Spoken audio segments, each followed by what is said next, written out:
उस प्रजापति दैत्यराज ने कोपाविष्ट होकर क्रमशः चंड और मुंड तथा रक्त बीज नामक दैत्यों को भेजा। ये तीनों बलशाली और क्रूर दैत्य वहां जाकर बलपूर्वक देवी को पकड़ने का प्रयत्न करते हैं। तब मदोन्मत्त होकर जगदम्बा शूल लेकर के वेगपूर्वक उनकी ओर दौड़ी और उन्होंने उन्हें धराशायी कर दिया। उन तीनों दैत्यों को सेना सहित मारा गया। सुनकर दानवराज शुंभ निशुंभ तेजी से वहां आ पहुँचे। देवी के साथ भयंकर युद्ध करने के अनंतर में वे दोनों असुर उनके अधीन हो गए और अंत में उनके द्वारा मार डाले गए। वे वह स्वतः मनु 6 पुत्रों का व्याख्यान है।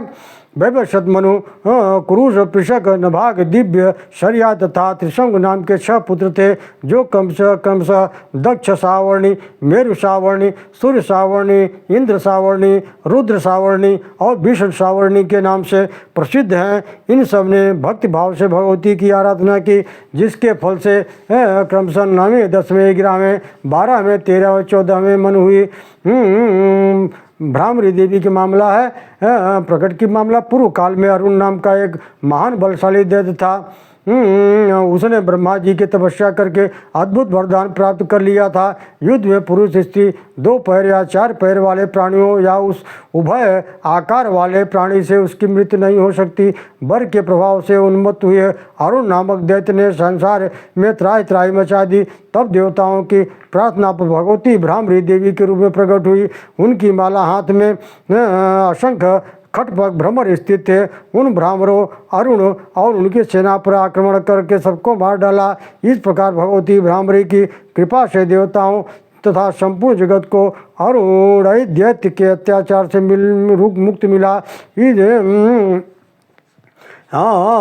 अब महासरस्वती के आविर्भाव की कथा है। एक बार जब अपने मद में अहंकार मत और शुंभ नामक दैत्य हुआ, जिसका अति बलशाली एक भाई निशुंभ भी था।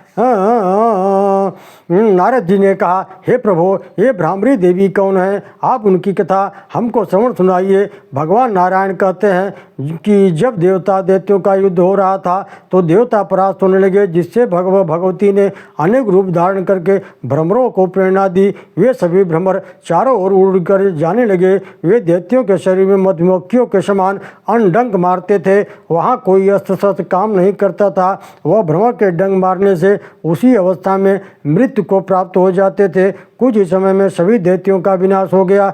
वे सारे भ्रमर दैत्यों का विनाश करके भगवती के पास लौट आए।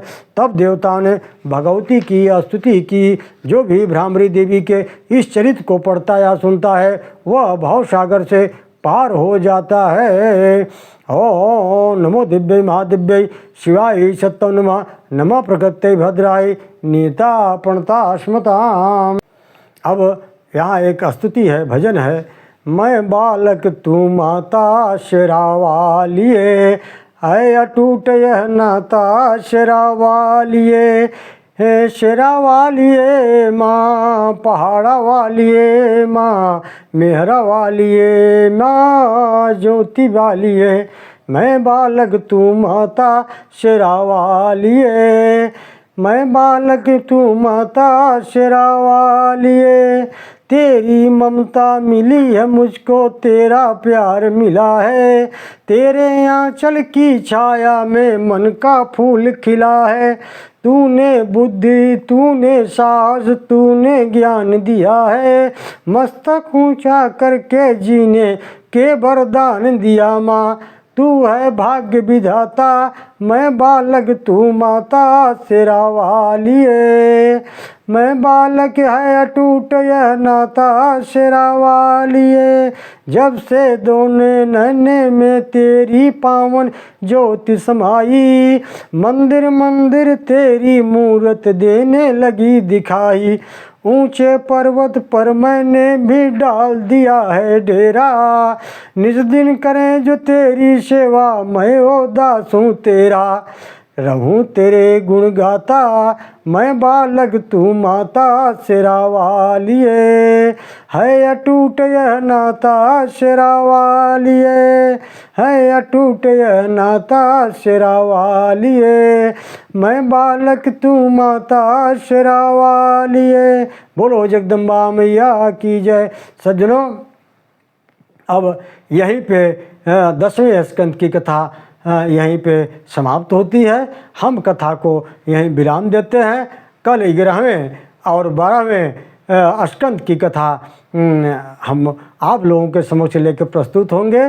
तब तक माँ भगवती के आराधना के साथ ही यह 10वें स्कंद की कथा यहीं पे विराम दिया जाता है। सज्जनों, देवी भागवत कथा के बाद फिर से पुराणों की कथा आ रही है आपके समक्ष कल के बाद से परसों।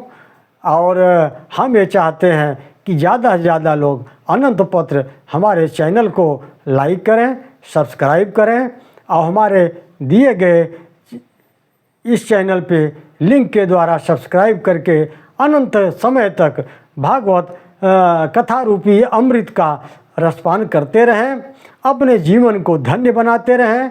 इस संसार में माँ भगवती की कृपा सभी सज्जनों के साथ बनी रहे, यही आशा विश्वास के साथ हम विदा लेते हैं। कल सुबह फिर 11वां स्कंद की कथा लेकर के आप लोगों के समक्ष हम उपस्थित होंगे। ओम बोलो शेरा मैया शेरा वाली मैया की जय।